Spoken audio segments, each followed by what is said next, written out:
No yourself নিজেকে জানুন চ্যানেলের পক্ষ থেকে আরও একটি নতুন পর্বে আপনাদের সবাইকে আমন্ত্রণ জানাই। চ্যানেলটি সাবস্ক্রাইব করা না থাকলে কাইন্ডলি চ্যানেলটি সাবস্ক্রাইব করে নেবেন। শুরু করছি। হালালকে হারাম ও হারামকে হালালকরণ শিরক পর্যায়ের অপরাধ। যেসব লোক নিজ নিজ স্বভাবে হালাল হারামকরণের অধিকারী বলে নিজেদের মনে করে, ইসলাম তাদের বিরুদ্ধে তীব্র নিন্দা জ্ঞাপন করেছে। বিশেষভাবে হালালকে যারা হারাম বলে তাদের উপর ইসলামের আক্রমণ অত্যন্ত কঠোর, কেননা এর ফলে মানুষ অকারণ সংকীর্ণতা ও কৃচ্ছতার মধ্যে পড়ে যায়। অথচ আল্লাহ তো বিপুল প্রশস্ততা দান করেছেন। এরূপ নীতির ফলে লোকদের মনে ভিত্তিহীন কৃচ্ছতা ও সূক্ষ্মতা অবলম্বনের প্রবণতা প্রবল হয়ে ওঠে। অথচ নবী করিম সাল্লাল্লাহু আলাইহি ওয়াসাল্লাম এই কৃচ্ছতা সূক্ষ্মতার প্রবণতাকে কঠোর ভাষায় পরিহার করে চলতে বলেছেন। এই নীতি অবলম্বনকারীদের প্রতি তিনি তীব্র ঘৃণা প্রকাশ করেছেন।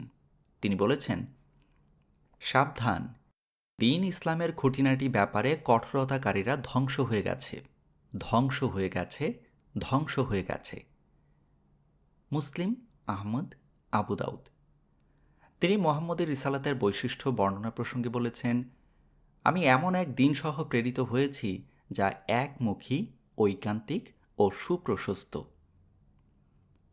বস্তুত দ্বীন ইসলাম যে আকিদা, বিশ্বাস ও তৌহিদ স্রষ্টাকে সর্বদিক দিয়ে এক ও অংশীদারহীন মান্য করার ব্যাপারে একক আদর্শবাদী এবং শরিয়াত ও কর্মবিধানের ব্যাপারে সম্পূর্ণ উদার ও প্রশস্ত, তাতে কোনোই সন্দেহ নেই। শিরক এবং হালালকে হারামকরণের কাজটি তার সম্পূর্ণ পরিপন্থী। একটি হাদিসে নবী করিম সাল্লাল্লাহু আলাইহি ওয়াসাল্লাম জানিয়েছেন, আল্লাহ তাআলা ইরশাদ করেছেন, আমি আমার বান্দাদের একমুখী ঐকান্তিক আদর্শের উপর সৃষ্টি করেছি, কিন্তু শয়তানেরা তাদের প্ররোচিত ও বিভ্রান্ত করেছে। তাদের উপর সেসব জিনিসকে হারাম করে দিয়েছে যা আমি হালাল করেছিলাম। তাদের হুকুম দিয়েছে আমার সাথে এমন কিছুকে শরিক বানাবার, যাদের আমার সাথে শরিক হওয়ার কোনো সনদ আমি কখনোই নাজিল করিনি। মুসলিম। এ থেকে সুস্পষ্টভাবে প্রমাণিত হলো যে হালালকে হারাম বলা শিরক পর্যায়ের কাজ। আরব মুশরিকরা যে শিরক করত, মূর্তি পূজা করত, ক্ষেত, ফসল ও জন্তু জানোয়ারের ন্যায় পবিত্র জিনিসগুলোকে নিজেদের জন্য হারাম বানিয়ে নিয়েছিল, কুরআন মাজিদ সেজন্য তাদের প্রতি তীব্র রোষ প্রকাশ করেছে, কেননা এগুলো সম্পর্কে আল্লাহ তাআলা কোনো সনদ বা সমর্থন নাজিল করেননি।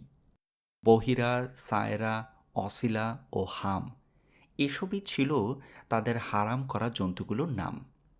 উষ্ট্রি 5টি বাচ্চা প্রসব করলে ও শেষ বাচ্চাটি পুরুষ হলে মুশরিকরা সে উষ্ট্রিটির কান কেটে দিত। তার পৃষ্ঠে সওয়ার হওয়া নিষিদ্ধ ঘোষণা করে তাদের উপাস্য দেব দেবীদের উদ্দেশ্যে মুক্ত করে দিত।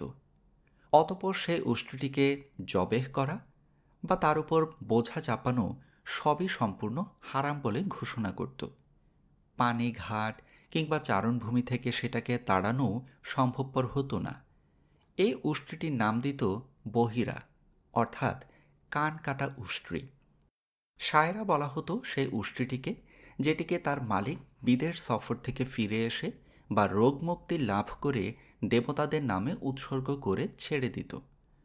ছাগি স্ত্রী ছানা প্রসব করলে নিজের অধিকারের মনে করত, আর পুরুষ ছানা প্রসব করলে মনে করত ওটার উপর দেবতাদের অধিকার প্রতিষ্ঠিত হয়ে গেছে। আর পুরুষ স্ত্রী উভয় ধরনের ছানা প্রসব করলে পুরুষ ছানাকে দেবতাদের উদ্দেশ্যে বলিদানের পরিবর্তে সেটাকে মুক্ত করে দিত। তখন সেটার নাম হতো ওসিলা। আর যে উষ্ট্রির শাবকের শাবক বোঝা বহনের উপযুক্ত হতো, সে বৃদ্ধা উষ্ট্রিকে বোঝা বহন ও সওয়ারির কাজে ব্যবহার করা নিষিদ্ধ হয়ে যেত। এটারই নাম হতো হাম। এভাবে এ জন্তুগুলোকে হারাম মনে করাকে কুরআন মাজিদ তীব্র ভাষায় প্রতিবাদ করেছে। পিতৃপুরুষদের অন্ধ অনুসরণ করতে গিয়ে এ ধরনের কাজ করা যে কোনো ক্রমেই উচিত নয়, তা কুরআন মাজিদ সুস্পষ্ট ভাষায় বলে দিয়েছে। বলা হয়েছে, আল্লাহ বহিরা, সায়রা, অসিলা এবং হাম প্রভৃতি কিছুই বানাননি। এ কাফিররা আল্লাহর নামে মিথ্যা অপবাদ দিচ্ছে। ওদের অধিকাংশই নির্বোধ।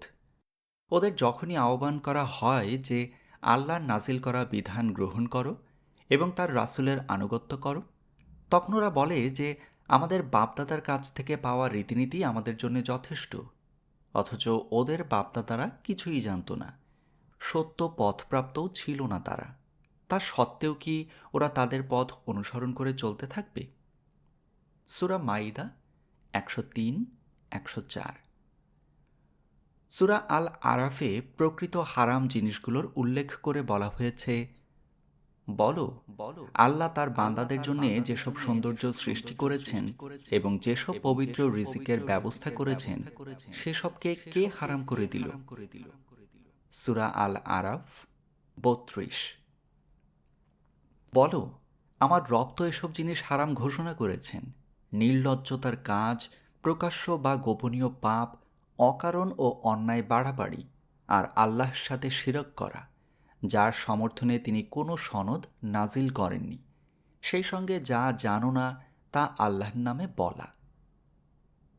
হালাল ও হারামকরণ সংক্রান্ত এই বিতর্ক মাক্কি সূরাসমূহে উদ্ধৃত হয়েছে। তার অর্থ এই দাঁড়ায় যে কুরআনের দৃষ্টিতে এই ব্যাপারটি ছোটোখাটো ও খুঁটিনাটি বা গুরুত্বহীন নয়, বরং এটার সম্পর্ক ইসলামের মৌলনীতি ও সামগ্রিক আদর্শের সাথে।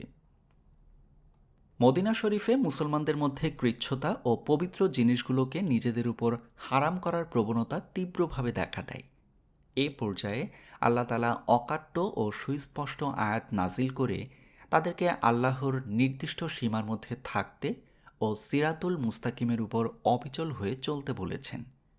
তার ইরশাদ হচ্ছে, হে ঈমানদার লোকেরা, আল্লাহ তোমাদের জন্য যেসব পবিত্র দ্রব্য হালাল করেছেন সেসবকে তোমরা হারাম মনে করো না, আর সীমা লঙ্ঘন করবে না।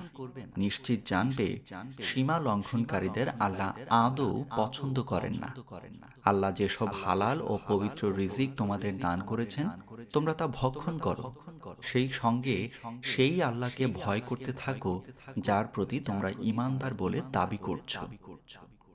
সূরা মাইদা ৮৭, ৮৮।